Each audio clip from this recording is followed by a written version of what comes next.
So, David, welcome. Thank you for having me. And thank you so much for being part of this Missing Portraits project. You've made a very, very successful career as an actor, but you've also been a very vocal and articulate campaigner for mental health issues, particularly around black men, and that's grown out of your own experience as a young man. Can you talk about that a little bit? Yeah, I had a psychotic breakdown about 30 years ago and sort of had the experience, then sort of just buried it. I never thought I would revisit that. It was World Mental Health Day about 2017. And a friend of mine knows I'm interested in the subject of mental health. And she said, oh, you should send a tweet out, just to acknowledge World Mental Health Day.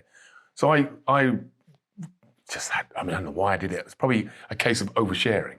I sat down and I tweeted, as somebody who's had a breakdown, just want to say, get some help if you can, look after yourself today. And there is a way back. My career is proof that, you can come back. Get some help if you can and take care of yourself today.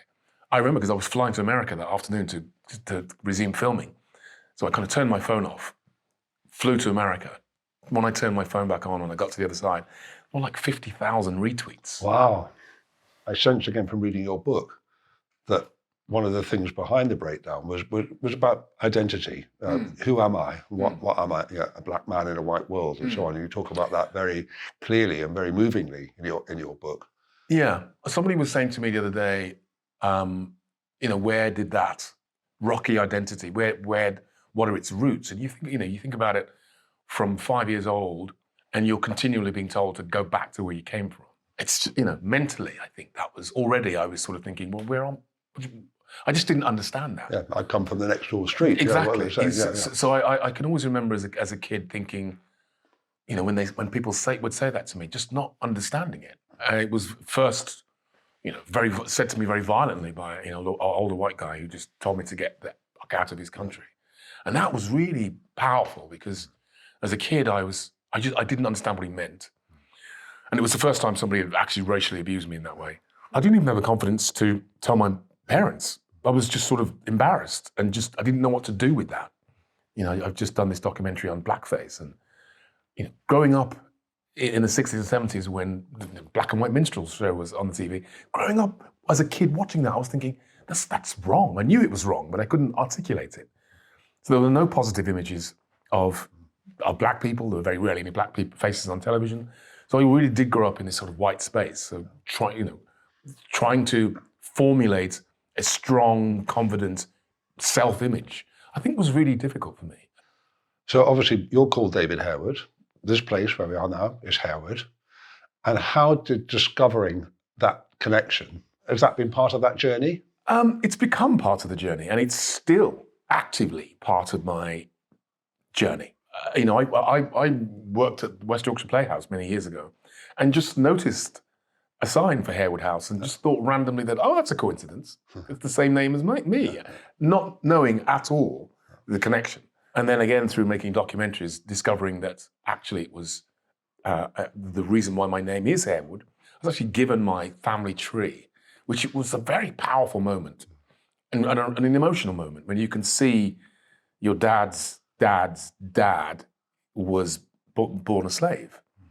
Your dad's dad, so it was 3 generations. My great-great-great-grandfather was born on the Harewood plantation in Barbados. And that was really powerful to sort of, I could reach it. I could kind of reach back to slavery. And that's where the name Harewood came in. I think it's Nathaniel Harewood, and then Richard Harewood was the first free Harewood. And then there was Nathaniel Harewood, then Benjamin Harewood, and then Romeo Harewood, which was my dad, and that's my connection. So that was a very powerful moment, and to say a very emotional one. But that's where the name came through. So it's really, this is a very recent thing for me to be wrestling with, and I think I'm very fortunate actually that you yourself have been so accommodating. I'm very fortunate that you are as open as you are, because I think that takes away a lot of the sort of, I could, if you were to if you were to have been the other way, it could have been very confusing for me, and I guess I could have had a lot of baggage, emotion, maybe even anger. Yeah. But the way that you've been very open has almost forced me to sort of reckon with it, maybe reckon with it in a slightly different way. And that's why I think I value this, is that, and I think it's such an amazing thing what you're doing, is because also it's like it's based in art, which I think is great. Yeah. And it's you're putting something into action. You're not just, you're walking the walk at the same time. You are walking the walk, and you're putting the money where your mouth is, and that's. I can only come at that with positive. As an artist myself, I can only come at that with positivity. I can't. Yeah. There's no way you can sort of, be lobbing stones from the sidelines. Well, Diana's an artist. I was a film producer, if you know. So that about engaging with people creatively and telling good stories. That's for me the name of the game. If you can do that well, all sorts of interesting things grow out of that. But that's what's so interesting about this project. And as I said to you, it's really difficult for me to explain it. But just even seeing my Earl of Harewood or the name Harewood on a door, or the name Harewood on the side, it's such an odd thing for me. Yeah. It's really putting it in my face. But I'm getting better at coping with it or dealing with it. But it is. Yeah. It has been unsettling, and there's a conversation going on in my head that I do wrestle with when I see that name. Yeah. Which is what makes this exhibition so extraordinary, because to then see a successful Black Harewood, that's going to be something. To come to the house and then go, oh. Yeah. There's an Earl of Harewood, and there's David Harewood. Yeah. Well, that's exactly the point. That they should have. They're all part of that story. Yeah, absolutely, all part of the same story. Yeah. So here is this place, this great edifice to 18th century wealth and success, magnificent building full of magnificent things, and it's really a question of what do you do with that? Here we are now with that. What happens with that? And that's what we've tried to do with this and other projects. And, but that's why I think it's so important, David, because rather than just, some people would say board it up, shut it down, burn it down, it should never be open to the public. You could have that discussion. And there's people burning books in America. There's no point in sort of trying to sort of ignore history, or there's no point in trying to cover it up. We know this. We know the truth of it, but how do we reclaim that? Or how do we change the dialogue? How do we embrace it? We've got to do something positive with it. And I think, even though it's been a very, as you say, an awful. There's been awful things done in the past. I think we have to embrace that story and try and find a way forward where we can start talking about sharing, because we're all part of that same story. I think this exhibition, seeing my name, seeing a black face on these walls in this house will make people stop and go, well, what's that about? And then I'll read it, and they'll engage with it, and they'll know that we're just trying to change the dialogue around. And trying to change the themes around that. I wonder what the reaction will be. What, to the exhibition? Yeah, well, I wonder. I mean, what have people said? Have people said, "Oh, what?" The reaction to the one that's on at the moment, the Arthur France exhibition, has been very good. I mean, a really good response. And when I've kind of lurked in the rooms, trying to see what people are doing, they spend a long time in there. They go, they look at the stuff. They've got the little leaflet saying what's what, and they look at all that. It's been a very good response. So there was a craftsman called Matt Collins, a young black guy, rising star in that world, and he'd made for the exhibition a domino table, very very sort of stark modern black domino table, which he put in one of the rooms here, where there were old 18th century style gaming tables with green felt and little sort of shapes to put your chips in and so on. And it was in that room, right in front of the portrait of Edwin, who who built the house.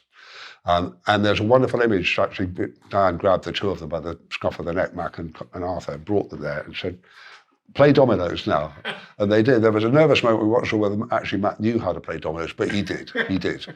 And there's some wonderful images of the two of them sat in front of Edwin playing dominoes, and two black men from very different generations. That's really and Matt's probably old enough to be Arthur's grandson, almost, yeah.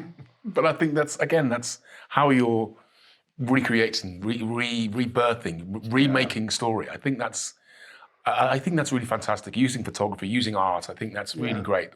We've talked a lot about your portrait when that's done. We haven't actually done it yet. What's your feeling about that? What are you hoping to see? It's interesting. It's really interesting because I had a conversation with my kids maybe about a year ago about the name Harewood and how I was feeling about it. I think it was in light of Black Lives Matter, and kind of said to them, if they wanted to change it, or wondering whether if I should have changed it, or whether having this debate, whether it's something I should have done years ago, and kind of wrestling with that. So I think, generally feeling a lot more comfortable about it. So I think with this picture tomorrow, I think it's just a case of owning the name, owning myself. And I think if that picture's got to represent a sort of ownership of this new story being, you've got all these other Harewoods, got so many other Harewoods in this house. Yeah. I will be the only black Harewood. And I think there's something really powerful about that. So I think it's got to establish strength, resilience. I'd like to think of resilience when I see that, and for it to sort of be a sort of hopeful message of how you can overcome and succeed. It was an honour once again to be chosen by David and Diane for this missing portrait featuring David Harewood. I thought there was something really beautiful about this experience the second time around after the Arthur France portrait. This time around, I got quite emotional because I felt that we were creating history and starting to readdress history, rewrite history, and create new art that actually has some legacy to do with the present, but also acknowledging the past. I think David's history and David's historical story and his triumph as an actor, documentary maker, and mental health advocate has been something that really resonates with me and the things that I'm very much interested in. The most proudest moment of it all is the idea that our ancestors would be proud. Our ancestors are the people that survived and thrived, and I'm really grateful to be involved. Thank you so much to everyone involved, and I hope you enjoy the exhibition and the portrait. Thank you.